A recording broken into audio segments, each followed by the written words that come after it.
तो बच्चों चलो आज हम लोग पढ़ते हैं ट्रिपैनोसोमा के बारे में। और ट्रिपैनोसोमा एक बहुत ही इम्पॉर्टेंट टॉपिक है, हम लोगों के जूलॉजी के सब्जेक्ट में होता है हमारे पेपर्स में। और जिन भी स्टूडेंट्स के कंसर्न सिलेबस में ट्रिपैनोसोमा होगा तो उनके लिए ये लेक्चर है, और वो इस लेक्चर को पूरा बहुत ध्यान से लास्ट तक अच्छे से देखेंगे और एक बार में बातें आपको सब समझ में आ जाएंगी। फिर भी अगर आपको किसी तरह का कोई कंफ्यूजन हो तो एक बार दोबारा से पूरे लेक्चर को रिवाइज कर लीजिएगा आप, और आपको सारा कुछ समझ में आ जाएगा। ठीक है, तो चलिए पढ़ते हैं हम लोग ट्रिपैनोसोमा गैम्बियंस के बारे में। तो फ्रेंड्स, ट्रिपैनोसोमा होता क्या है? ट्रिपैनोसोमा दरअसल एक पैरासाइट है। क्या है? पैरासाइट। पैरासाइट का मतलब क्या होता है कि ये एक ऐसा एनिमल है जो किसी दूसरे होस्ट की बॉडी के अंदर सर्वाइव करता है, रहता है। मतलब देखो, एनिमल्स दो तरह के बेसिकली होते हैं, एक पैरासाइट होते हैं और एक फ्री लिविंग होते हैं। फ्री लिविंग वो होते हैं जो किसी और की बॉडी के ऊपर या अंदर नहीं रहते, बल्कि वो फ्रीली रहते हैं, इन्वायरमेंट में, पानी में रहते हैं, ज़मीन पे रहते हैं, तो वो फ्री लिविंग है। ठीक है ना। लेकिन अगर कोई एनिमल ऐसा है जो किसी दूसरे एनिमल की बॉडी के अंदर रहता है या फिर उसकी बॉडी के ऊपर रहता है, किसी प्लांट की बॉडी या प्लांट के बॉडी के अंदर या ऊपर रहता है, तो ऐसे हम एनिमल को हम क्या बोलेंगे, या ऐसे प्लांट को हम क्या बोलेंगे? पैरासाइट। तो ये जो ट्रिपैनोसोमा है ये एक पैरासाइट है। हम इसको क्यों पढ़ते हैं? हम ट्रिपैनोसोमा को इसलिए पढ़ते हैं क्योंकि ट्रिपैनोसोमा हम ह्यूमंस के अंदर एक बहुत इंपॉर्टेंट, बहुत सीवियर डिजीज, बहुत ही गंभीर बीमारी पैदा करता है, और उस बीमारी का नाम है स्लीपिंग सिकनेस। क्या नाम है? Sleeping sickness. ठीक है ना फ्रेंड्स, आगे मैं भी आपको पढ़ाऊंगा। तो फ्रेंड्स, आज हम लोग जब ट्रिपैनोसोमा के बारे में पढ़ेंगे तो इसको पढ़ने के बाद आपको काफ़ी कुछ चीज़ों के बारे में पता चलेगा। जैसे आपको पता चल जाएगा कि ट्रिपैनोसोमा होता क्या है, उसकी मार्फोलॉजी क्या होती है, उसका हिस्टोरिकल बैकग्राउंड क्या होता है, उसका डिस्ट्रीब्यूशन क्या है, उसका हैबिटाट मतलब वो कहाँ पे पाया जाता है, कहाँ पे रहता है, ये पता चल जाएगा आपको। ट्रिपैनोसोमा का स्ट्रक्चर तो मैं बताऊंगा, तो ये जो ट्रिपैनोसोमा का स्ट्रक्चर है ये आपको बहुत अच्छे से पता चल जाएगा।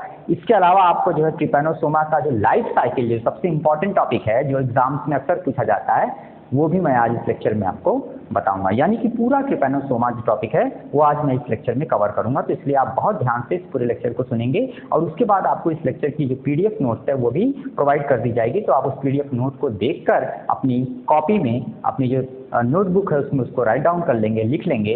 फिर बाद में मैं आपसे अलग से बात करूंगा, डिस्कशन करूंगा, और फिर मैं आप सब लोगों की जो है जो नॉलेज है उसको भी चेक करूंगा कि आप सब लोग बातों को कितना ध्यान से सुन रहे हैं और लेक्चर को कितनी सीरियसली अटेंड कर रहे हैं। ठीक है स्टूडेंट्स, तो चलिए पढ़े हम लोग ट्रिपैनोसोमा के बारे में। तो सबसे पहली बात ये स्टूडेंट्स कि ट्रिपैनोसोमा जो है, मैंने आपको ऑलरेडी बता दी, एक पैरासाइट होता है जो हम ह्यूमंस के अंदर रहता है। ठीक है ना। और उसके अलावा एक बहुत इंपॉर्टेंट चीज़ क्या कि ये हम ह्यूमंस के अंदर जब रहता है तो ये हमारे अंदर एक बहुत इंपॉर्टेंट डिजीज कॉज करता है, और उस डिजीज का नाम क्या है? Sleeping sickness. उसको हम लोग क्या बोलते हैं हिंदी में? निद्रा रोग, स्लीपिंग सिकनेस।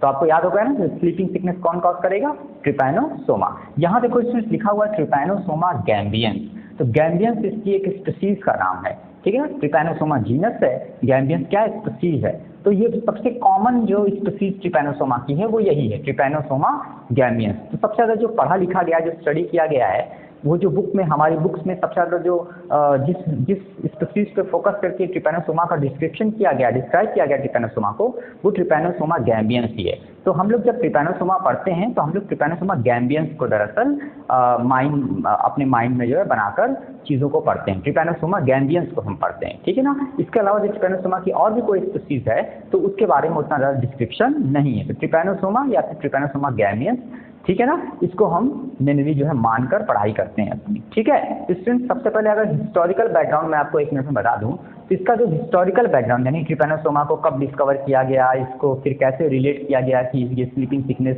डिजीज कॉज करता है, तो सबसे पहले एक साइंटिस्ट थे, उनका नाम था वैलेंटीन। क्या नाम था? वैलेंटीन। आपको पीडीएफ नोट्स में सारा कुछ मिलेगा, आप वहाँ से उसको राइट डाउन करेंगे। वैलेंटीन। तो वैलेंटीन ने जो है सबसे पहले ट्राउट के ब्लड में जो है ट्रिपैनोसोमा को रिपोर्ट किया था। ट्राउट एक प्रकार की फिश होती है, एक तरह की मछली होती है। तो ट्राउट के ब्लड में जो है सबसे पहले जो है वैलेंटीन ने ट्रिपैनोसोमा को क्या किया था? रिपोर्ट किया था, यानी देखा था। ठीक है। उसके बाद एक दूसरे साइंटिस्ट आए थे, उनका नाम था फोर्ड। क्या नाम था? फोर्ड। तो फोर्ड ने जो है 1901 यानी 1901 में सबसे पहली बार ट्रिपैनोसोमा को हम इंसानों के ब्लड में डिस्कवर किया था। यानी ह्यूमन ब्लड में, मैन के ब्लड में ट्रिपैनोसोमा को किसने रिपोर्ट या किसने डिस्कवर किया था?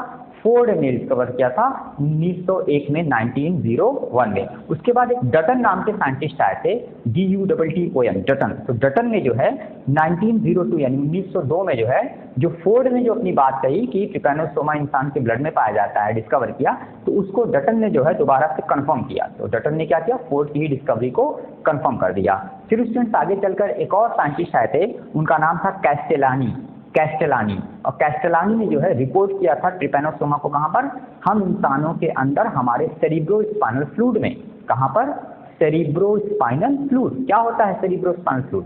हमारा जो ब्रेन होता है, हमारी जो स्पाइनल कॉर्ड होती है, तो हमारे ब्रेन और हमारी स्पाइनल कॉर्ड में पाया जाता है क्या, सेरिब्रोस्पाइनल फ्लूइड। एक तरह का नरेटिव, एक तरह का न्यूट्रिटिव फ्लूइड होता है, जो हमारे ब्रेन को न्यूट्रिशन देता है, हमारे ब्रेन की सेल को न्यूट्रिशन देता है। तो ब्रेन की जो कवरिंग होती है, जो मेनिंजेस उसको कहा जाता है, उन कवरिंग को, तो हमारी ब्रेन की जो कवरिंग्स होती हैं, उन कवरिंग्स के बीच बीच में जो स्पेस होता है, उस स्पेस में सेरिब्रोस्पाइनल फ्लूइड पाया जाता है। तो उससे क्या होता है, ब्रेन के ऊपर कोई फ्रिक्शन, कोई चोट या किस तरह की कोई जो है एक्सटर्नल कोई शॉक, ये सब चीज़ें नहीं उस पर जो है इफेक्ट करती हैं। तो ब्रेन को एक तरह से न्यूट्रिशन भी देता है, ब्रेन को बचाता भी है, ठीक है ना।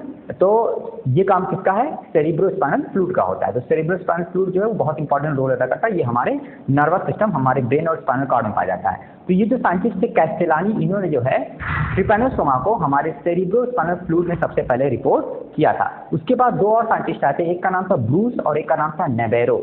ब्रूस और नेबेरो।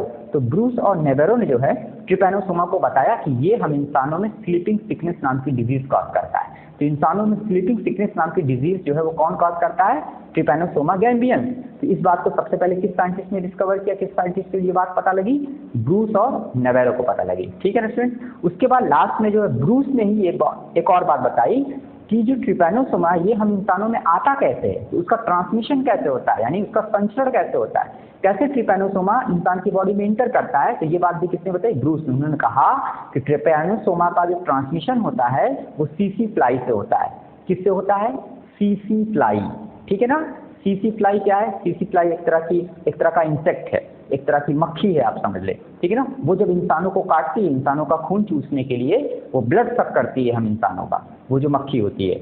और वो जब इंसानों का खून चूसने के लिए हमारे कहीं बॉडी के किसी पार्ट में जब वो बैठती है, तो वो अगर इंफेक्टेड है, अगर उसके अंदर जो है उसकी गट में, उसकी मिड गट में, यानी उसके अंदर उसकी एलिमेंट्री कैनाल में अगर ट्रिपैनोसोमा पाया जाता है, तो वो अपनी लार के साथ जो है ट्रिपैनोसोमा को हम इंसानों के ब्लड में डाल देती है। तो इस तरह से सीसी मक्खी के थ्रू जो है, सीसी फ्लाई के थ्रू जो ट्रिपैनोसोमा होता है वो हम इंसानों के अंदर आता है। तो ये बात किसने बताई थी, ब्रूस ने बताई थी। तो ब्रूस ने बताया कि ट्रिपैनोसोमा का ट्रांसमिशन जो ह्यूमन में होता है वो सीसी फ्लाई नाम के एक इंसेक्ट के थ्रू होता है, ठीक है ना स्टूडेंट। तो ये हो गया इसका हिस्टोरिकल बैकग्राउंड, आपको समझ में आ गया होगा। तो स्टूडेंट्स अब बात करते हैं डिस्ट्रीब्यूशन की, यानी ट्रिपैनोसोमा कहाँ पे पाया जाता है दुनिया में, कहाँ पर ये ज़्यादा ट्रिपैनोसोमा देखे जाते हैं, कहाँ पर ये माइक्रोब्स या ये पैरासाइट पाया जाता है। तो स्टूडेंट्स ट्रिपैनोसोमा जो होता है वो ज़्यादातर रिपोर्ट किया गया है सेंट्रल और वेस्ट अफ्रीका में।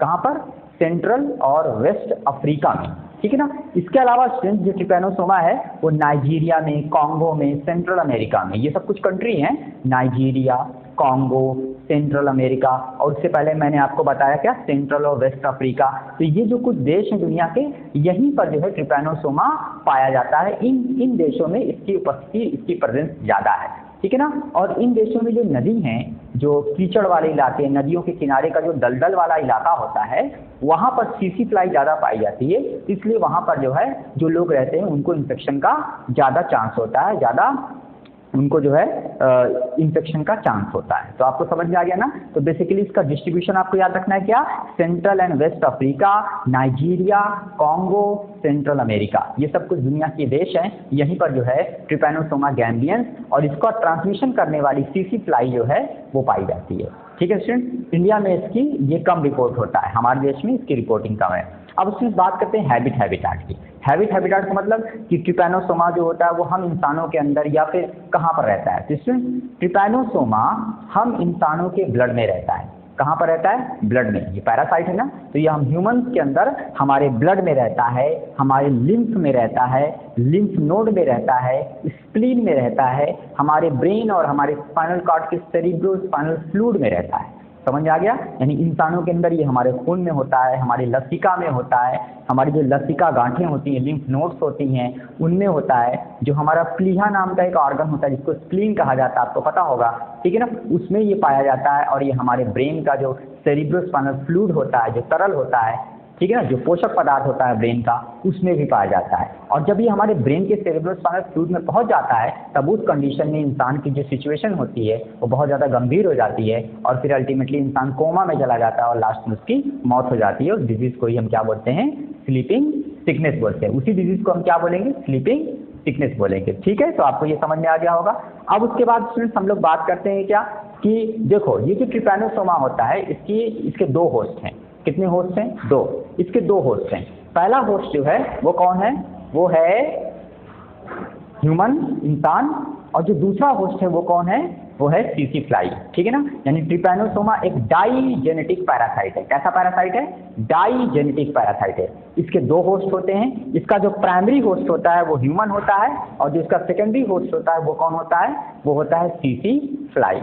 ठीक है, तो इसका पूरा जीवन चक्र जो होता है वो दो होस्ट के अंदर पूरा होती है। आधी लाइफ इसकी इंसान के अंदर कंप्लीट होती है और आधी लाइफ इसकी जो होती है वो सीसी फ्लाई नाम के इंसेक्ट के अंदर कंप्लीट होती है। और सीसी फ्लाई का जो जूलॉजिकल नेम होता है वो होता है ग्लॉसिना पैल्पेलिस। क्या नाम होता है सीसी फ्लाई का?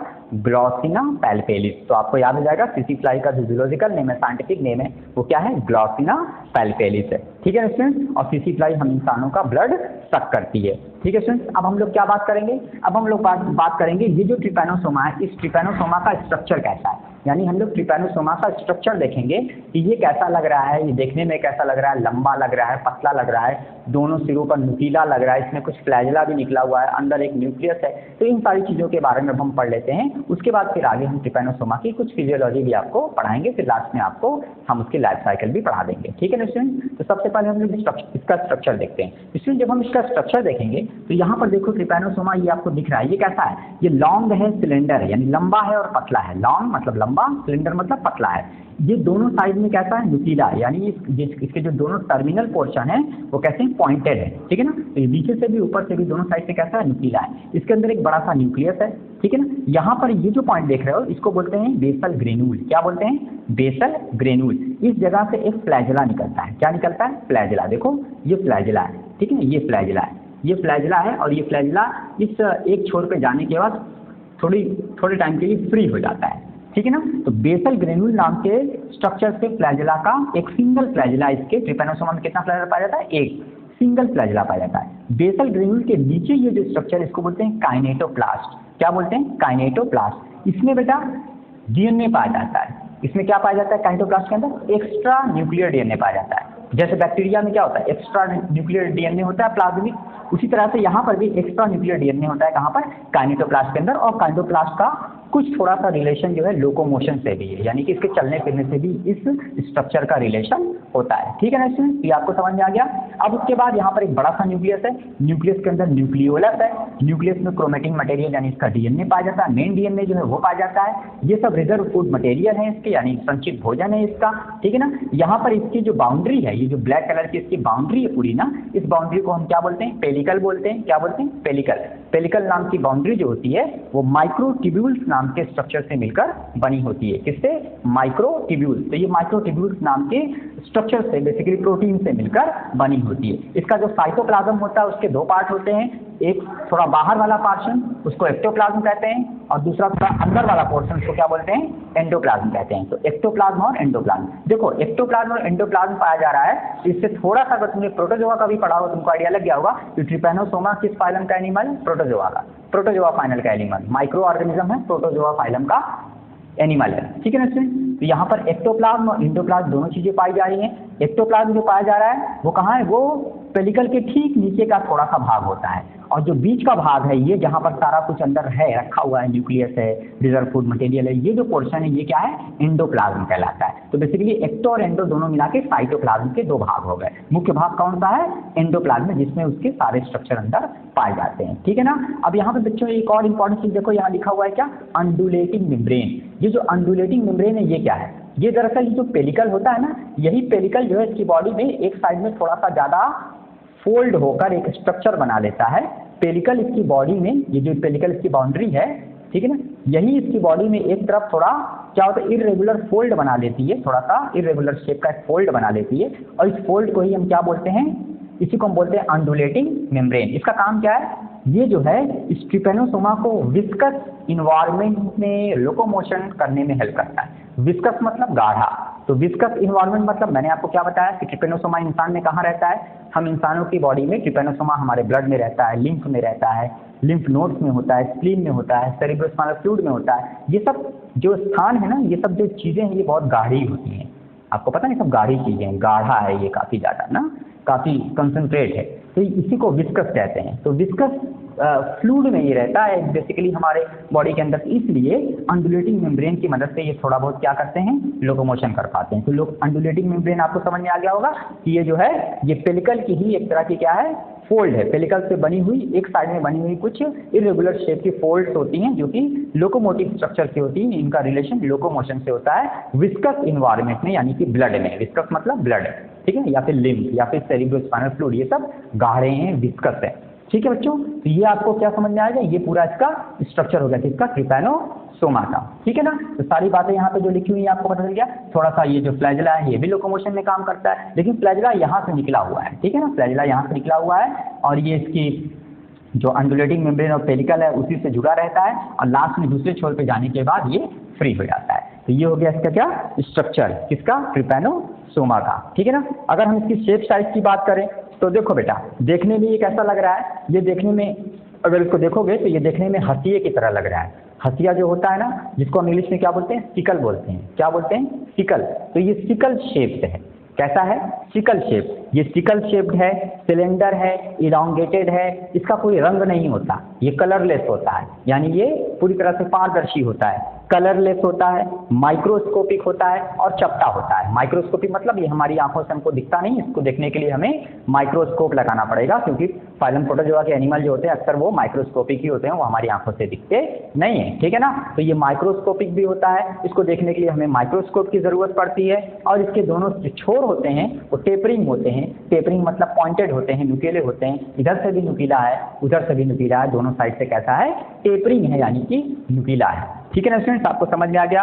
अगर हम इसका लेंथ देखें, इसकी लंबाई, तो लंबाई जो लिखी हुई है वो है 15 से 30 माइक्रोन। तो इसकी लंबाई कितनी होती है, 15 से लेकर 30 माइक्रोन। तो इसकी कुल लंबाई एक जो रेंज है वो कितनी है, 15 से 30 माइक्रोन। ठीक है ना। अगर हम इसकी विड्थ देखें, विड्थ मतलब चौड़ाई होती है, तो चौड़ाई जो लिखी हुई वो है 1 से 3 माइक्रोन। ठीक है ना, तो चौड़ाई कितनी होती है ट्रिपेनोसोमा की, 1 से 3 माइक्रोन, 1 to 3 माइक्रोन। ठीक है ना, ये इसकी एवरेज चौड़ाई होती है। तो लंबाई 15 से 3 माइक्रोन, चौड़ाई 1 से 3 माइक्रोन होती है। ठीक है स्टूडेंट, बाकी मैंने आपको सारी चीज़ें आपको बताई दी एक एक करके। पेलिकल मैंने बता दिया माइक्रोट्यूब्यूल का बना होता है। साइटोप्लाज्म के 2 पार्ट है, एक्टोप्लाज्म और एंडोप्लाज्म। मेन पार्ट एंडोप्लाज्म में, वहाँ पर सारे सेल ऑर्गेनल्स पाए जाते हैं। एक्टोप्लाज्म होता है वो थोड़ा बाहरी पार्ट होता है, पेलिकल के ठीक नीचे का थोड़ा भाग एक्टोप्लाज्म कहलाता है, वहाँ पर कुछ खास सेल ऑर्गेनल्स नहीं पाए जाते हैं। बीच में एक बड़ा सा न्यूक्लियस होता है, न्यूक्लियस गोल होता है, न्यूक्लियस थैलीनुमा होता है, वेसिकुलर न्यूक्लियस होता है। कैसा, वेसिकुलर, ये वर्ड बहुत इंपॉर्टेंट, इसको एग्जाम में लिखना है। ठीक है ना, आपको नोट्स में मिलेगा ये चीजें।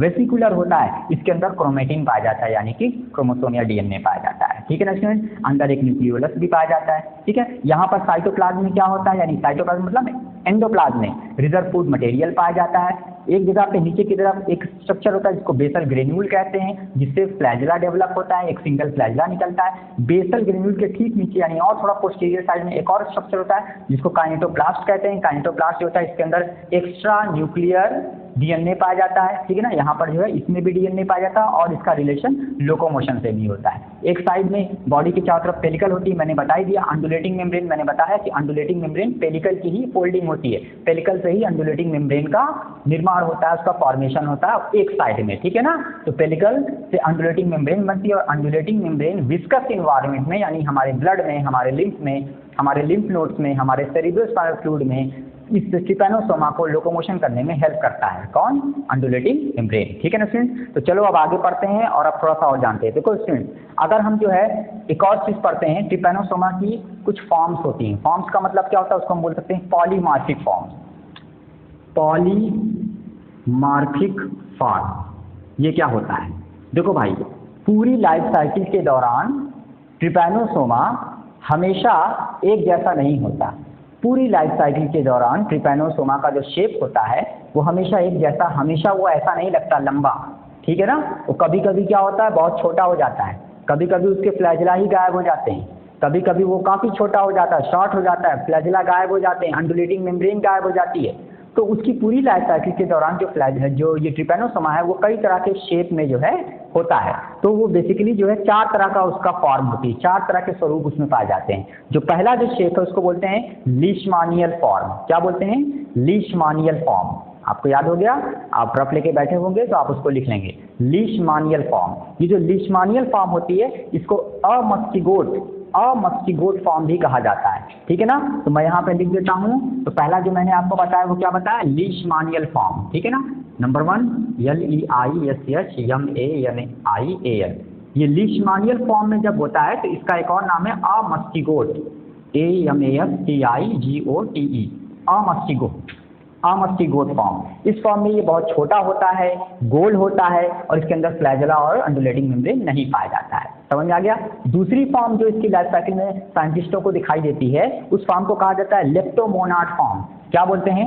लेप्टोमोनाड। जब ये लेप्टोमोनाड फॉर्म में होता है तो लेप्टोमोनाड फॉर्म में इसकी थोड़ी लंबाई बढ़ जाती है, इसमें छोटा सा फ्लैजिला होता है लेकिन अंडुलेटिंग मेम्ब्रेन नहीं पाई जाती है। लंबाई थोड़ी बढ़ जाती है, छोटा सा फ्लैजिला भी डेवलप हो जाता है लेकिन अंडुलेटिंग मेम्ब्रेन नहीं पाई जाती है। किस फॉर्म में? लेप्टोमोनाड फॉर्म में। तीसरा जो फॉर्म होता है उसको बोलते हैं क्रिथिडियल फॉर्म। कौन सा फॉर्म? क्रिथिडियल फॉर्म। जैसे कि यहाँ पर इस लाइफ साइकिल में आपको दिखाई देगा, आपको क्रिथिडियल फॉर्म कहाँ पे दिखाई? ये देखिए, ये है क्रिथिडियल फॉर्म, छोटा सा आपको दिख रहा होगा ना। तो क्रिथिडियल फॉर्म में ये शॉर्ट हो जाता है, स्टम्पी हो जाता है, मतलब छोटा सा हो जाता है, इसकी जो लंबाई होती है वो रुक जाती है, ये छोटे शेप का हो जाता है। तो क्रिथिडियल फॉर्म में ये स्टम्पी हो जाता है, मतलब छोटा हो जाता है, इसमें फ्लैजिला पाया जाता है, फ्लैजिला भी छोटा सा होता है, शॉर्ट सा फ्लैजिला होता है। फिर लास्ट जो फॉर्म इसकी लाइफ साइकिल में आती है उसको बोलते हैं ट्रिपैनोसोम। ट्रिपैनोसोमा मतलब मेन वाली फॉर्म। कौन वाली फॉर्म? ये वाली, ये ट्रिपैनोसोम फॉर्म है। ये पूरी तरह से कंप्लीट अवस्था है इसकी लाइफ की। इसमें ये पूरी तरह से लंबा है, इसमें इसके सारे स्ट्रक्चर डेवलप हैं, इसमें इसका फ्लैजिला पूरी तरह से एक सिंगल फ्लैजिला डेवलप है, अंडुलेटिंग मेम्ब्रेन डेवलप है, सब कुछ इसके अंदर है। पूरी तरह से लंबा भी हो चुका है, पूरी अपनी लंबाई भी ले चुका है। तो ये फॉर्म क्या कहलाएगी? ट्रिपैनोसोम फॉर्म कहलाएगी। इसमें ये लंबा पतला हो जाता है, इसका फ्लैजिला भी लंबा हो जाता है, अंडुलेटिंग मेम्ब्रेन भी पाई जाती है। तो इस तरह से इसकी लाइफ में, इसके जीवन चक्र में ट्रिपैनोसोम कुल टोटल कितने फॉर्म से होकर जो है गुजरता है? 4 फॉर्म से। पहला लीशमानियल फॉर्म जिसको कि अमस्टिगोट फॉर्म भी कहते हैं, दूसरा लेप्टोमोनाड फॉर्म, तीसरा जो होता है उसको बोलते हैं क्रिथिडियल फॉर्म और चौथा जो होता है उसको बोलते हैं ट्रिपैनोसोम फॉर्म। ठीक है स्टूडेंट। अब थोड़ा बात करते हैं लोकोमोशन, न्यूट्रिशन, ठीक है ना, रिस्पायरेशन, एक्सक्रीशन की। फिर लाइफ साइकिल पढ़ते हैं। लोकोमोशन कैसे करेगा तो मैंने आपको ऑलरेडी बता दिया, वेवी मूवमेंट होता है। हाँ सुनिएगा, लोकोमोशन कैसे होता है? ट्रिपैनोसोमा में जो लोकोमोशन होगा उसको बोलते हैं वेवी मूवमेंट। एक लहरदार गति करता है ये जो इसकी लहरदार गति होती है ये किसके थ्रू होती है? अंडुलेटिंग मेम्ब्रेन के थ्रू होती है। अंडुलेटिंग मेम्ब्रेन थोड़ा सा हिलती गुलती है तो इससे थोड़ा ट्रिपैनोसोमा जो होता है ब्लड में, हमारे लिम्फ में, या अगर हमारे दिमाग के सेरिब्रल फ्लूइड में पहुंच गया है तो वहाँ पर ये थोड़ा बहुत क्या करता है? अपनी जगह को चेंज कर लेता है, थोड़ा सा गति करता है। ठीक ना। तो by the wavy movement of, wave मतलब लहर होता है, तो wavy movement of undulating membrane से ये क्या करता है? लोकोमोशन करता है। प्लस इसका जो फ्लैजिला है इसकी भी मदद से लोकोमोशन करता है। ठीक है ना स्टूडेंट। अब बात करते हैं इसके न्यूट्रिशन की। तो इसका जो न्यूट्रिशन उसको बोलते हैं ऑस्मोट्रॉफी। क्या बोलते हैं? ऑस्मोट्रॉफी। ठीक है ना। यहाँ मैं लिख देता हूँ, इसका जो न्यूट्रिशन है वो क्या कहलाएगा? ऑस्मोट्रॉफी कहलाएगा। ऑस्मोट्रॉफी। ठीक है ना। तो ये ऑस्मोट्रॉफी जो होती है ये क्या है? ये इसका मोड ऑफ न्यूट्रिशन है। क्या? Mode of nutrition. इसमें क्या होता है? इसमें जो आपका जो ट्रिपैनोसोमा होता है ये हमारा जो खून है, क्योंकि हमारे खून में ब्लड में रहता है तो हमारे ब्लड को ये खाता है, और इसके अलावा जो है हमारा जो टिश्यू फ्लूइड होता है उसको ये फीड करता है। तो हमारे ब्लड और हमारे टिश्यू फ्लूइड को ये फीड करता है, न्यूट्रिशन के रूप में लेता है, भोजन के रूप में लेता है। इसी तरह के मोड ऑफ न्यूट्रिशन को, इसी तरह के पोषण को हम क्या बोलते हैं? ऑस्मोट्रॉफी कहते हैं। तो इसका जो आपका न्यूट्रिशन हो जाएगा वो कैसा हो जाएगा? ऑस्मोट्रॉफी हो जाएगा। और इसमें क्या होता है? इसमें जो इसको ग्लूकोज मिलती है, जो हमारे ब्लड से और हमारे जो टिश्यू फ्लूइड है उससे जो इसको ग्लूकोज मिलती है, उस ग्लूकोज से ग्लाइकोलिसिस का प्रोसेस करके ये अपनी एनर्जी बनाता है। ग्लाइकोलिसिस क्या है? ग्लाइकोलिसिस आप जानते होंगे रिस्पायरेशन का प्रोसेस होता है, उसको हम किसी और टॉपिक में पढ़ेंगे जब हम लोग कभी रिस्पायरेशन पढ़ेंगे अगर होगा तो। ठीक है ना स्टूडेंट, अब पढ़ते हैं रिस्पायरेशन की तरफ। रिस्पायरेशन कैसे करेगा? एनारोबिक रिस्पायरेशन करेगा। ट्रिपैनोसोमा में श्वसन कैसा होता है? अनाक्षी श्वसन होता है, एनारोबिक रिस्पायरेशन होता है। हमेशा याद रखेंगे एनारोबिक रिस्पायरेशन होता है और ये उसी ग्लूकोज से अपनी एनर्जी जो है वो क्रिएट कर लेता है। अगर इसका एक्सक्रीशन देखें कि उत्सर्जन कैसे करता है, इसकी बॉडी में जो वेस्ट मटेरियल होते हैं वो बाहर कैसे निकलते हैं, तो वो डिफ्यूजन से निकलते हैं। कैसे निकलते हैं? डिफ्यूजन से। डिफ्यूजन का मतलब क्या होता है? हिंदी में क्या बोलते हैं? विसरण। ठीक है ना, कि डिफ्यूजन में क्या होता है कि इसकी बॉडी में ज़्यादा है वेस्ट मटेरियल तो वो बाहर चला आता है इसकी जनरल बॉडी सरफेस से, इसकी पेलिकल से होता हुआ जो इसके अंदर जो वेस्ट मटेरियल होता है, जो इसका एक्सक्रीटरी सबस्टेंस उत्सर्जी पदार्थ होता है, वो इसके जनरल बॉडी सरफेस से डिफ्यूज होकर पार होकर चला आता है बाहर। कहाँ बाहर आ जाएगा? जो उसका विस्कस इन्वायरमेंट है, खून है हमारा या जो भी है, जहाँ पर भी ये होगा उस टाइम पे। ठीक है ना, अगर ये सीसी फ्लाई की आंत में उस टाइम पे है तो वहाँ पे, या फिर हमारे बॉडी में होगा तो हमारी बॉडी में। इस तरह से इसकी बॉडी से जो है, इसकी बॉडी के अंदर से जो है जो इसका एक्सक्रीटरी मटेरियल है वो निकल कर बाहर आता है थ्रू द डिफ्यूजन। तो डिफ्यूजन आपको याद रखना है कि excretion takes place by diffusion. अब बच्चों हम लोग बात करते हैं लास्ट में इसका रिप्रोडक्शन और इसकी लाइफ साइकिल के बारे में, जो सबसे इंपॉर्टेंट, जिसका फिगर यहाँ पे बना हुआ है। नोट्स में भी आपको इसको बहुत अच्छे से तैयार करना है, इसको लिखना है, इस डायग्राम को बहुत अच्छे से पीडीएफ नोट से देखकर अपनी कॉपी में बनाना है और इसको खूब अच्छे से प्रैक्टिस करनी है। ये क्वेश्चन एग्जाम में आने के लिए बहुत ज़्यादा चांसेस इसके एग्जाम में ये क्वेश्चन आ सकता है और बहुत इंपॉर्टेंट है। तो स्टूडेंट चलो पढ़ते हैं हम इसके रिप्रोडक्शन और इसकी लाइफ साइकिल के बारे में। स्टूडेंट, ट्रिपैनोसोमा एसेक्सुअल रिप्रोडक्शन करता है, सेक्सुअल रिप्रोडक्शन नहीं होता, यानी ये केवल अलैंगिक जनन करता है। इसमें मेल फीमेल ट्रिपैनोसोमा नहीं होते, ये एसेक्सुअल रिप्रोडक्शन करता है। ठीक है ना, ये एसेक्सुअल रिप्रोडक्शन करता है। इसके एसेक्सुअल रिप्रोडक्शन में क्या होता है, जैसे आमतौर पर जितने भी प्रोटोजोआ होते हैं सब एसेक्सुअल रिप्रोडक्शन करते हैं। अमीबा भी करता है, पैरामीशियम भी करता है, यूग्लिना भी करता है, बिल्कुल वैसे ही ये भी क्या करता है? एसेक्सुअल रिप्रोडक्शन करता है। इसका जो एसेक्सुअल रिप्रोडक्शन है उसको बोलते हैं लॉन्गिट्यूडिनल बाइनरी फिजन। क्या बोलते हैं? Longitudinal binary fission. मैं यहाँ पे लिख देता हूँ कि ट्रिपैनोसोमा एसेक्सुअल रिप्रोडक्शन ओनली करता है, सेक्सुअल रिप्रोडक्शन नहीं होता है। और इसके एसेक्सुअल रिप्रोडक्शन में कौन सा मोड इसका होता है? क्योंकि एसेक्सुअल रिप्रोडक्शन भी बहुत तरह से होता है ना, बाई बडिंग होता है, बाई फिजन होता है, बाई स्पोर होता है। ठीक है ना, तो यहाँ पर क्या हो रहा है? यहाँ पर जो होता है वो होता है लॉन्गिट्यूडिनल बाइनरी फिजन। मैंने शॉर्टकट में लिख दिया LBF, लॉन्गिट्यूडिनल बाइनरी फिजन। तो लॉन्गिट्यूडिनल बाइनरी फिजन करता है, मतलब इसमें क्या होता है? ये ट्रिपैनोसोमा है तो इस तरह से ऐसे खड़ा जो है ये क्या करेगा? दो हिस्सों में डिवाइड होगा और फिर एक ट्रिपैनोसोमा से दो ट्रिपैनोसोमा बन जाएंगे। जैसे तुमको यहाँ पर देखो ये वाला डायग्राम, यहाँ पे तुमको दिख रहा होगा, यहाँ पर तुमको दिख रहा है ऊपर से ट्रिपैनोसोमा में क्या हो रहा है? डिवीजन हो रहा है और एक ट्रिपैनोसोमा से कितने ट्रिपैनोसोमा बन रहे हैं? दो ट्रिपैनोसोमा बन रहे हैं। बन रहे हैं कि नहीं बन रहे हैं यहाँ पर? तो यहाँ पे देखो, तो यही क्या है? इसी को लॉन्गिट्यूडिनल बाइनरी फिजन कहते हैं। तो ट्रिपैनोसोमा में एसेक्सुअल रिप्रोडक्शन केवल होता है, सेक्सुअल रिप्रोडक्शन नहीं होता है। और ट्रिपैनोसोमा के एसेक्सुअल रिप्रोडक्शन को हम क्या बोलते हैं? लॉन्गिट्यूडिनल, मतलब क्योंकि खड़ा ऐसे नहीं होता है, ठीक है ना, इस तरह से हॉरिजॉन्टल नहीं होता, वर्टिकल होता है, इसलिए इसको लॉन्गिट्यूडिनल बाइनरी फिजन कहा जाता है। ठीक है ना स्टूडेंट, चलिए अब हम लोग आगे बढ़ते हैं और लाइफ साइकिल के बारे में देखते हैं। तो बेटा मैंने आपको ऑलरेडी बता दिया कि जब हम ट्रिपैनोसोमा या पूरा नाम बोलूं ट्रिपैनोसोमा गैम्बियंस की लाइफ साइकिल को देखते हैं तो इसकी लाइफ साइकिल में कितने होस्ट होते हैं? 2 होस्ट होते हैं। मैंने आपको ऑलरेडी बता दिया 2 होस्ट होते हैं। इसका जो प्राइमरी होस्ट होता है वो कौन है?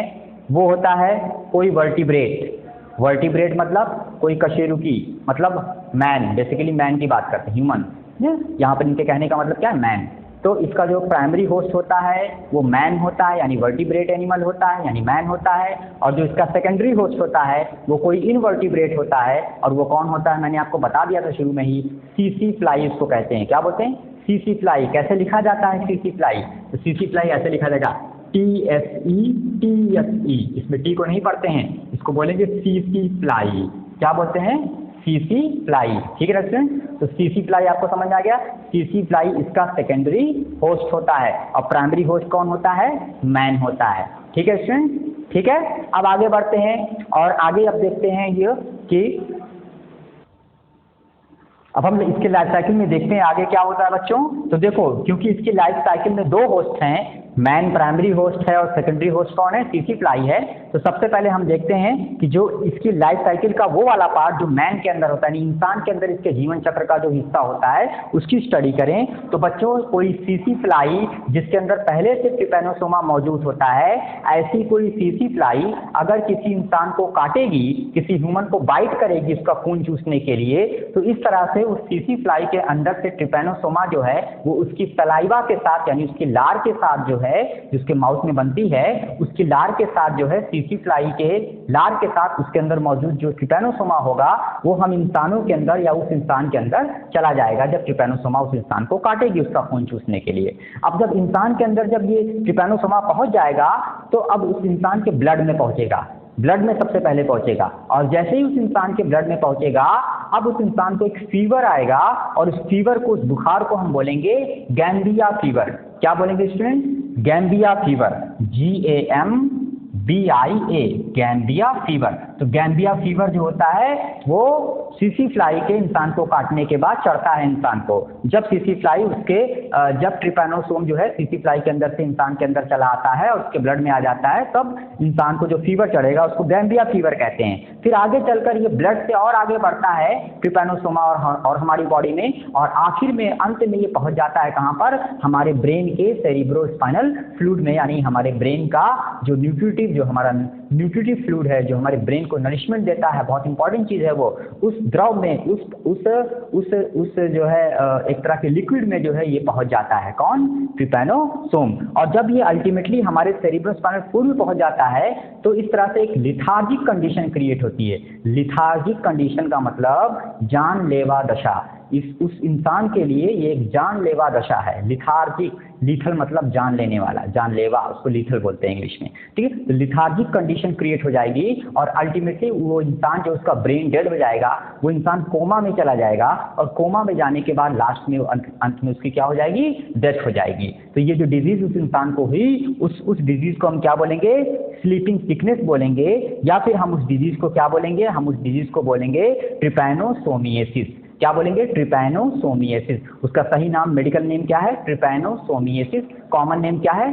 Sleeping sickness. हिंदी में क्या बोलते हैं? निद्रा रोग। उसमें इंसान कोमा में चला जाता है क्योंकि ट्रिपैनोसोम उसकी ब्रेन के सेरिब्रोस्पाइनल फ्लूइड में जाकर जो है पूरी तरह से जो है वहां पे भर जाते हैं, और इस तरह से ब्रेन जो है वर्क करना बंद कर देता है, ब्रेन को न्यूट्रिशन मिलना बंद कर, ब्रेन पूरा इन्फेक्ट हो जाता है और अल्टीमेटली ब्रेन काम करना बंद कर देगा, जिससे कोमा में इंसान चला जाएगा और लास्ट में उसकी डेथ हो जाती है। तो बहुत ही खतरनाक बीमारी होती है अगर इसका ट्रीटमेंट शुरू में न किया जाए तो, ठीक है ना स्टूडेंट। तो यहाँ पर जो है तो इस तरह से इंसान के अंदर ये पहुंचता है। तो बच्चों यहाँ पर जब ये ह्यूमन ब्लड में आता है तो ह्यूमन ब्लड में जो है ये आने के बाद जो है जब ये ह्यूमन ब्लड में एंट्री करेगा सीसी फ्लाई के अंदर से, तो ये सबसे पहले वहाँ पे मल्टीप्लाई करेगा, यानी ये अपना लॉन्गिट्यूडनल बाइनरी फिजन करेगा। लॉन्गिट्यूडनल बाइनरी फिजन करेगा, 3 तरह की फॉर्म बनाएगा। कौन कौन सी फॉर्म? जरा यहाँ देखो बच्चों, ये देख रहे हो लाइफ साइकिल, यहाँ पर 2 हिस्से हैं। ये इतना हिस्सा जो है ये इंसान, ये मैन के अंदर की लाइफ साइकिल का पार्ट है, और ये जो नीचे वाला हिस्सा है ये सीसी फ्लाई के अंदर इसकी लाइफ साइकिल का पार्ट है। ये सीसी फ्लाई के अंदर ट्रिपैनोसोमा का जीवन चक्र को दर्शा रही हैं ये सब फिगर,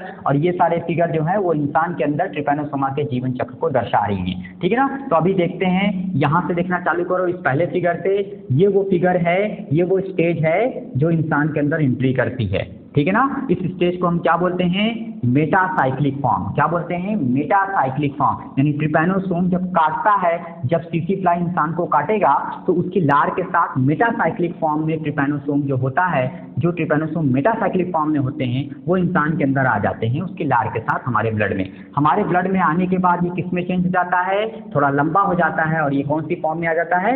लॉन्ग सिलेंडर फॉर्म में। लॉन्ग सिलेंडर मतलब ये वाली फॉर्म में, मेन वाली फॉर्म में आ जाता है, ठीक है ना। तो हमारे ब्लड के अंदर आते ही ये लॉन्ग सिलेंडर फॉर्म में चेंज हो जाता है, और उसके बाद थोड़े वक्त बाद फिर से ये क्या करता है? डिवाइड करता है। यानी जो ट्रिपैनोसोम है ये लॉन्गिट्यूडिनल बाइनरी फिजन करना चालू करेगा हमारे ब्लड में, और इस तरह से ये डिवाइड करना, देखो यहाँ पे डिवाइड हो रहा है, यहाँ पर ये लॉन्ग सिलेंडर फॉर्म यानी कि जो ट्रिपैनोसोम है ये इस तरह से डिवाइड हो रहा है। डिवाइड होकर 2 ट्रिपैनोसोम बन रहे हैं एक ट्रिपैनोसोम से, और इस तरह से बहुत सारे डिवीजन होते रहते हैं और खूब सारे ट्रिपैनोसोम बन जाते हैं। फिर थोड़ी वक्त बाद जो है एक और फॉर्म आती है जिसमें इसकी लंबाई थोड़ी घट जाती है, और उस फॉर्म को हम क्या बोलते हैं? इंटरमीडिएट फॉर्म कहते हैं। क्या बोलते हैं? Intermediate form. ये सारा काम कहाँ हो रहा है? इंसान के ब्लड के अंदर हो रहा है, ह्यूमन के ब्लड के अंदर। ये लाइफ साइकिल का स्टेज मैं आपको समझा रहा हूँ। तो इस तरह से क्या हुआ, सबसे पहले इंसान के अंदर जो है मेटासाइक्लिक फॉर्म में इन्फेक्शन होता है, मेटासाइक्लिक फॉर्म में इंसान के ब्लड में आता है ट्रिपैनोसोमा, फिर वहाँ पर आते ही वो लॉन्ग सिलेंडर फॉर्म में चेंज हो जाता है, मतलब थोड़ा लंबा हो जाता है, नाम से आइडिया लग जाएगा तुम लोगों को क्या है।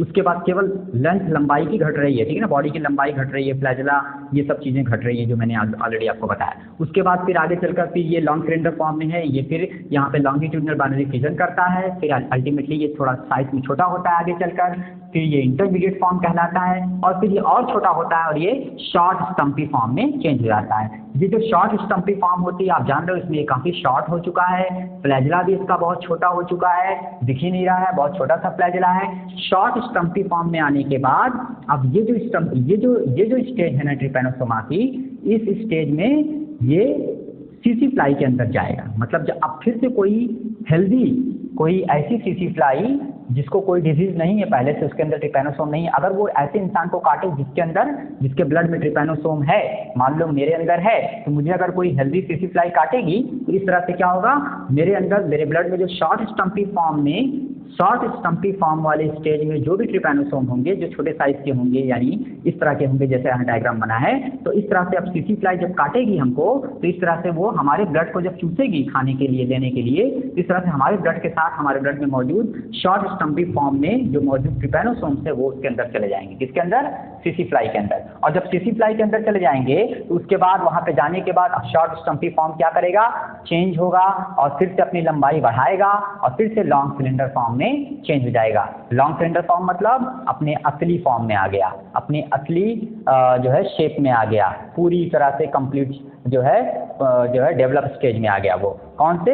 लॉन्ग सिलेंडर फॉर्म में। तो शॉर्ट स्टम्पी फॉर्म में इन्फेक्शन होगा सीसी फ्लाई को इंसान में से, और उसके बाद वो लॉन्ग सिलेंडर फॉर्म में सीसी फ्लाई के अंदर चेंज हो जाएगा। यहाँ पर भी मैंने दो हिस्से में बांटा है इसको। देखो ऐसे मैंने एक लाइन खींचा हुआ है, दिख रहा होगा तो तुमको, तो ये देखो एक लाइन खींचा है, ये वाला हिस्सा सैलिवरी ग्लैंड वाला हिस्सा है, और ये जो इतना दिखाया जा रहा है ये उस सीसी फ्लाई की आहार नाल है, यानी मिड गट है, और ये उसकी लार ग्रंथि है, सैलिवरी ग्लैंड है।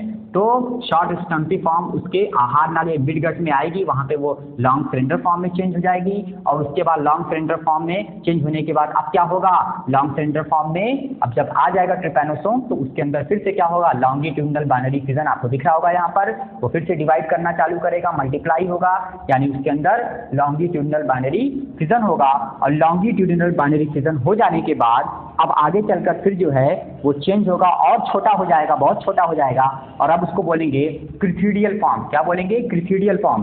और जब वो क्रिथिडियल फॉर्म में चेंज हो जाएगा, आप यहाँ देखो ये है क्रिथिडियल फॉर्म।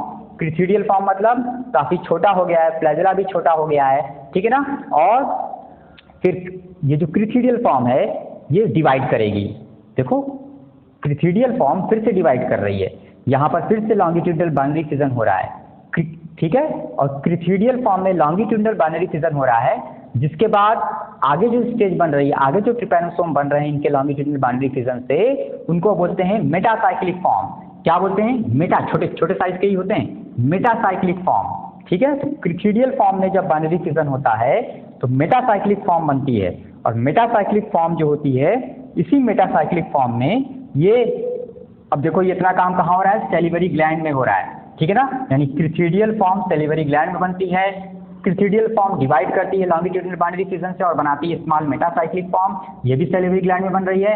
अब ये जो सीसी फ्लाई है, सीसी फ्लाई के अंदर हो रहा है ना ये सब, अब ये सीसी फ्लाई जब किसी इंसान को काटेगी, किसी स्वस्थ इंसान को काटेगी जिसके अंदर पहले से नहीं है कोई ट्रिपैनोसोम, कोई बीमारी इस तरह की, तो उसको इन्फेक्शन कैसे होगा। अब सीसी फ्लाई जब किसी स्वस्थ इंसान के खून को, ब्लड को सक करने के लिए जाएगी, काटेगी उसको, तो इस तरह से उसकी लार में मौजूद, उसकी लार ग्रंथि यानी उसके लार में मौजूद जो स्मॉल मेटासाइक्लिक फॉर्म स्टेज में ट्रिपैनोसोम होंगे, वो उसकी लार के साथ चले जाएंगे कहाँ पर, इंसान के अंदर, जब वो इंसान को काटेगी। तो इंसान को जो इन्फेक्शन होगा, जो ह्यूमन को जो इन्फेक्शन होगा वो स्मॉल मेटासाइक्लिक फॉर्म में होता है। सीसी फ्लाई से स्मॉल मेटासाइक्लिक फॉर्म में इन्फेक्शन इंसान को, यानी इंसान के लिए इन्फेक्टिव स्टेज क्या है ट्रिपैनोसोम की, ह्यूमन के लिए इन्फेक्टिव स्टेज क्या है, स्मॉल मेटासाइक्लिक फॉर्म। इसी तरह से सीसी फ्लाई के लिए जो ये है आपकी, वो क्या है, शॉर्ट स्टम्पी फॉर्म, यानी सीसी फ्लाई के लिए जो संक्रामक अवस्था है वो क्या है, शॉर्ट स्टम्पी फॉर्म। इंसान से सीसी फ्लाई में शॉर्ट स्टम्पी फॉर्म में ट्रिपैनोसोम एंटर करता है, जबकि सीसी फ्लाई से इंसान के अंदर स्मॉल मेटासाइक्लिक फॉर्म में ट्रिपैनोसोम एंटर करता है। तो आपको समझ में आ गया बच्चों, ये है इसकी पूरी लाइफ साइकिल। बहुत ही आसान है, इस फिगर को आप बनाना अच्छे से जान जाइए। पीडीएफ नोट्स में आपको फिगर मिलेगा, पूरे एक पेज में बहुत अच्छा सा फिगर बनाइएगा और मुझे दिखाइएगा भी आप सब लोग वहाँ पे ग्रुप में आपके पोर्टल पे, और मैं आप सबका फिगर भी देखूंगा। फिर मैं देखूंगा कि मेरे बच्चे जो है वो कैसा फिगर बना रहे हैं, और मैं देखूंगा कि सबसे अच्छा फिगर किसने बनाया है लाइफ साइकिल ऑफ ट्रिपैनोसोमा का। समझ में तो आपको खूब आ रहा होगा, ठीक है ना बच्चों। तो अब चलिए आगे बढ़ते हैं और अब पढ़ते हैं क्या कि इसकी पैथोजेनेसिटी और इसका सिम्टम। ये भी एग्जाम में पूछा जाता है। लाइफ साइकिल के आगे क्या पूछा जाता है? Pathogenicity and symptom. मतलब हम इसमें क्या पढ़ते हैं? पैथोजेनेसिटी का मतलब ये होता है कि कैसे डिजीज होती है, कौन सी डिजीज होती है, डिजीज के क्या लक्षण होते हैं। ये जो स्लीपिंग सिकनेस बीमारी इससे होती है हम इंसानों में ट्रिपैनोसोम से, उस बीमारी के क्या सिम्टम होते हैं, उस बीमारी का इलाज क्या है, ठीक है ना। उस बीमारी को कैसे चेक किया जाता है, पता कैसे करते हैं कि इस इंसान को जो है ट्रिपैनोसोमा का जो है संक्रमण हुआ है, इन्फेक्शन हुआ है। तो अब हम पढ़ेंगे क्या? Pathogenicity and symptoms of the disease, ठीक है ना, ऑफ द ट्रिपैनोसोमा गैम्बियंस। तो सबसे पहली बात ये कि जब कोई सीसी फ्लाई हमको काटेगी तो हमको क्या होगा? इचिंग होगा। मतलब जहाँ पर वो काटेगी, उसने हमारे यहाँ हाथ में काटा तो हमें यहाँ पर खुजली होगी, इचिंग होगी, और यहाँ पे इरिटेशन होगा, यानी एक तरह से जलन होगी और खुजली होगी। इचिंग प्लस इरिटेशन होगा। यहाँ पर डार्क रेड कलर का लेसन पड़ जाएगा। अक्सर आप देखते होंगे जब कोई मच्छर काट लेता है, कोई छोटा मोटा कोई इंसेक्ट काट लेता है हमको, तो वहाँ पे क्या होगा? लाल लाल कलर का पूरा धब्बा पड़ जाता है, ठीक है ना, खुजली होने लगती है वहाँ पे। तो वही चीज़ सेम वही, जब सीसी फ्लाई हमें काटेगी, सीसी फ्लाई जब हमें काटेगी तो वो जगह जो है वो पूरी लाल हो जाएगी और वहाँ पे खुजली होगी और वहाँ पे जलन होगी, ठीक है ना स्टूडेंट। अब फिर क्या होगा? थोड़े दिन बाद जब वो ट्रिपैनोसोम, मैंने आपको ऑलरेडी बताया कि ट्रिपैनोसोम जब हमारे जो है ब्लड में पहुंचता है, सीसी मक्खी जब काटेगी ट्रिपैनोसोम उसके अंदर से हमारे अंदर आएगा, तो हमारे ब्लड में जैसे ही आएगा तो हमें फीवर चढ़ेगा। तो सबसे पहले बुखार आएगा। बुखार का नाम भी मैंने आपको बताया था, गैम्बिया फीवर, देखो यहाँ लिखा हुआ है, ठीक है ना। तो हमें बुखार आएगा, हमें हेडेक होगा, हमारे सर में दर्द होने लगेगी, हमें वीकनेस होने लगेगी, कमजोरी आएगी, हमें सुस्ती आएगी, हमारा जो वेट है, हमारा जो वजन है बॉडी का वो कम होने लगेगा, और हमारे खून, क्योंकि हमारे खून में ही रहता है, हमारे खून को फीड करता है, हमारे खून को ही खाता पीता है, भोजन के तौर पे लेता है ट्रिपैनोसोमा, तो हमारे खून में कमी होने लगेगी, हमारी आरबीसी में कमी होने लगेगी, हमें क्या हो जाएगा? एनीमिया हो जाएगा। क्या हो जाएगा? एनीमिया, ठीक है ना। तो हमें फीवर आएगा, हमें हेडेक होगा, हमें वीकनेस आएगी, हमारा वेट लॉस हो जाएगा, वजन में कमी हो जाएगी और हमें एनीमिया हो जाएगा। ये क्या है? ये स्लीपिंग सिकनेस बीमारी का लक्षण है, सिम्टम है। जब ट्रिपैनोसोम हमारे अंदर आता है और उसका संक्रमण हमें होता है तो जो बीमारी होगी वही तो स्लीपिंग सिकनेस है, और उस बीमारी का ये क्या है? सिम्टम है या लक्षण है, ठीक है ना। अब ये जो बीमारी है, जो स्लीपिंग सिकनेस जिसको आप कहते हो डिजीज जो है, तो भैया ये जो ट्रिपैनोसोमा गैम्बियंस से इससे इंसान में कौन सी डिजीज होती है? स्लीपिंग सिकनेस, या उसका मेडिकल टर्म में क्या नाम है? ट्रिपैनोसोमिएसिस, ठीक है ना। तो मैं यहाँ पे लिख देता हूँ ट्रिपैनो, TRYPANOSOMIASIS, ट्रिपैनोसोमिएसिस, या जनरल नाम क्या है? Sleeping sickness. हिंदी में क्या बोलते हैं? निद्रा रोग। ये तो अब सबको रट गया होगा कि ट्रिपैनोसोमा से स्लीपिंग सिकनेस या ट्रिपैनोसोमिएसिस नाम की डिजीज होती है, जिसके बहुत सारे सिम्टम्स होते हैं, मैंने अभी आपको बताया, ठीक है ना। अब बच्चों यहाँ देखो कि जो स्लीपिंग सिकनेस होती है उसमें होता क्या है? कोमा में चला जाता है इंसान, कोमा स्टेज में ब्रेन उसका काम करना बंद कर देता है अल्टीमेटली, जिससे उसकी पेशेंट की क्या हो जाती है? डेथ हो जाती है। वो इंसान क्या होता है? लास्ट में मर जाता है। जब बहुत फीवर हो जाता है, इन्फेक्शन, तो वो लास्ट में कोमा में चला जाता है और फिर उसका ब्रेन डेड हो जाता है और वो मर जाता है, ठीक है ना, उसकी डेथ हो जाती है। देखो बच्चों, दो तरह की बीमारी होती है, बहुत इंपॉर्टेंट चीज बता रहा हूँ। ये जो डिजीज है स्लीपिंग सिकनेस, ये भी दो तरह की होती है। एक होती है, इसको बोलते हैं गैम्बियन स्लीपिंग सिकनेस। क्या बोलते हैं? Gambian sleeping sickness. मैं यहाँ पे लिख दे रहा हूँ, ठीक है। नंबर 1 इज, देखो दो तरह की स्लीपिंग सिकनेस, एक है Gambian sleeping sickness, Gambian sleeping sickness, और दूसरी जो स्लीपिंग सिकनेस यानी जो डिजीज होती है उसको आप क्या बोलते हो? उसको आप बोलते हो रोडेशियन।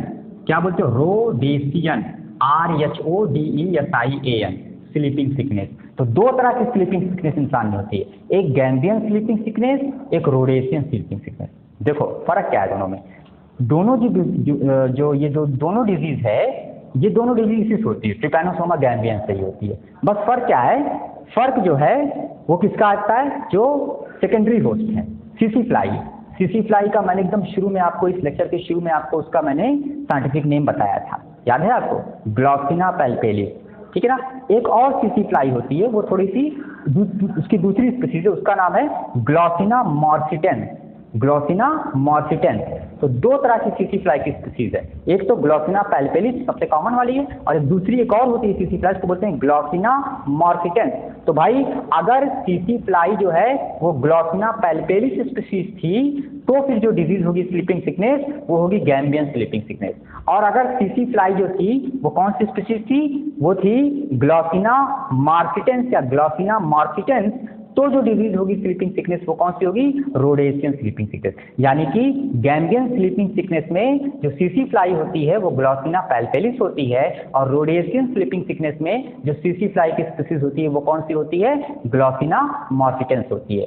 लेकिन जो ट्रिपैनोसोम होता है वो यही सेम ही होता है, क्या, ट्रिपैनोसोमा गैम्बियन, ठीक है ना। यानी केवल जो ट्रांसमिट करता है जो ट्रिपैनोसोम को, यानी जो सीसी फ्लाई, उसकी स्पीसीज चेंज हो जाती है, इसलिए बीमारी भी बदल जाती है, बीमारी के कुछ कैरेक्टर भी चेंज है। देखो दोनों में फर्क क्या है कि जो ये गैम्बियन स्लीपिंग सिकनेस है इसमें इंसान जो होता है वो इसमें ठीक होने के चांसेस ज़्यादा होते हैं, मतलब वो जल्दी मरता नहीं है। लेकिन ये जो रोडेशियन स्लीपिंग सिकनेस होती है ना, ये रोडेशियन स्लीपिंग से ज़्यादा खतरनाक होती है, इसमें इंसान के डेथ होने की चांस ज़्यादा होती है, ठीक है ना। तो अगर सीसी फ्लाई जो है वो ग्लोसिना मॉर्सिटेंस थी तो आपको जो डिजीज होगी वो क्या होगी, वो होगी रोडेशियन स्लीपिंग सिकनेस, और ये ज़्यादा खतरनाक है किसके कंपेयर में, गैम्बियन स्लीपिंग सिकनेस के, ठीक है। आपको बिल्कुल समझ में आ रहा होगा, इस तरह का कोई कंफ्यूजन नहीं होना चाहिए। अब देखो कैसे डायग्नोसिस करते हैं, यानी कैसे चेक किया, कैसे पता किया, कैसे जांच किया जाता है, परीक्षण कैसे किया जाता है कि इस इंसान को जो है ट्रिपैनोसोमा का इन्फेक्शन हो गया है, ठीक है। यही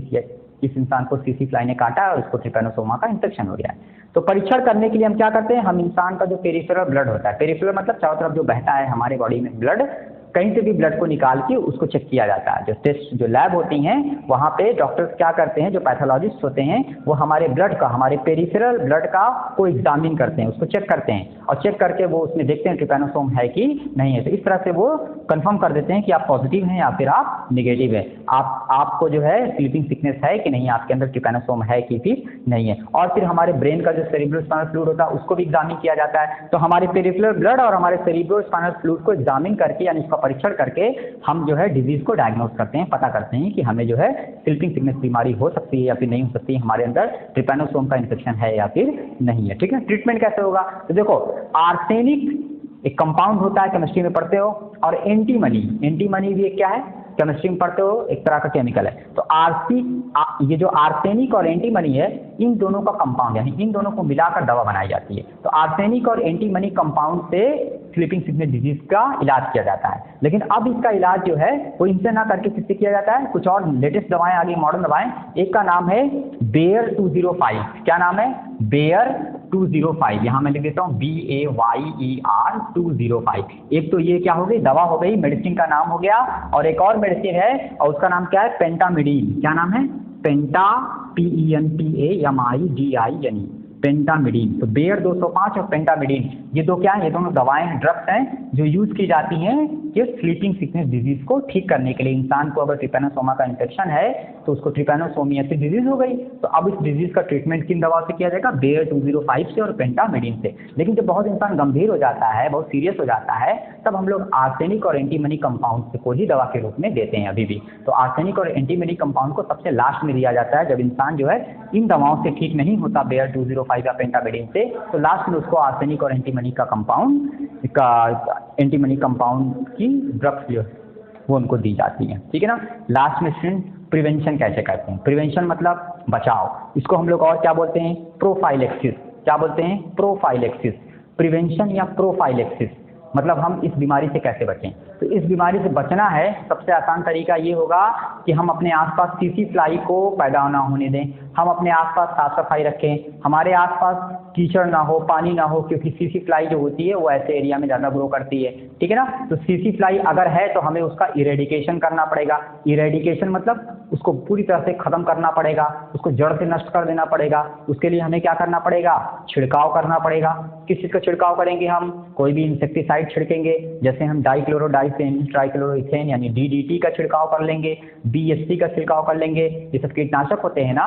तो हम DDT को स्प्रे करेंगे अपने आसपास, जहाँ पर सीसी फ्लाई अगर है तो अपने आसपास के एरिया में DDT का छिड़काव कर देंगे, जिससे सारी सीसी फ्लाई, सारे कीट क्या हो जाएं, मर जाए, मच्छर मर जाए, सीसी फ्लाई मर जाए, ताकि जो है ये ट्रिपैनोसोमा, क्योंकि सीसी फ्लाई हमें काटेगी तभी ट्रिपैनोसोमा हमारे अंदर आएगा, तो अगर हम सीसी फ्लाई को ही मार देंगे, उसका उन्मूलन कर देंगे, उसको हमेशा से जड़ से खत्म करने की कोशिश करेंगे, छिड़काव करेंगे डीडीटी का, उससे सीसी फ्लाई मर जाएगी, तो इस तरह से हमें डिजीज नहीं होगी। तो डिजीज से बचने के लिए यानी प्रिवेंशन करने के लिए या इस जो है डिजीज से प्रोफाइलेक्सिस के लिए यानी बचाव के लिए हमें क्या करना पड़ेगा, हमें स्प्रेइंग करनी पड़ेगी, हमें आसपास अपने हाइजीन मेंटेन करना पड़ेगा, मतलब साफ सफाई रखनी पड़ेगी, और हमें जो है जितने भी तरह के जो है जो कीटनाशक होते हैं उनको भी यूज़ करना पड़ेगा। खासतौर पर डीडीटी को हम स्प्रे करेंगे ताकि अगर हमारे आसपास कहीं पर भी सीसी फ्लाई ग्रो कर रही हैं या हैं तो वो सब क्या हो जाए, मर जाए, जिससे कि हम इंसानों को डिजीज ना हो, हम इंसानों में ट्रिपैनोसोमा का इन्फेक्शन ना हो। ठीक है ना स्टूडेंट? तो बहुत अच्छे से मैंने आपको बता दिया पूरा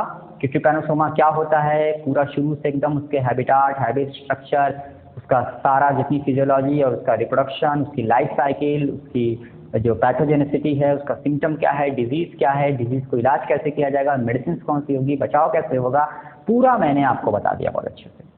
अब आप इस चीज़ को एक बार फिर से टाइम निकाल के इस लेक्चर को पूरा फिर से देखिएगा, ठीक है ना? आपको सब कुछ समझ में आ जाएगा। बहुत इंपॉर्टेंट क्वेश्चन है, ये एग्जाम में पूछा जाएगा आपसे, और खूब अच्छी सी नोट्स इसकी बनाइए। पीडीएफ मैं आपको दे दूंगा आपके पोर्टल पे, ऑनलाइन पोर्टल पे जहाँ आपको मिलती है, और वहाँ से आप इस पीडीएफ को लेके अपने नोट्स में बनाएंगे। ठीक है स्टूडेंट? तो चलिए फिर ठीक है, अब आगे हम लोग जो है फिर किसी दिन आगे हम लोग पढ़ेंगे नेक्स्ट टॉपिक। Thank you.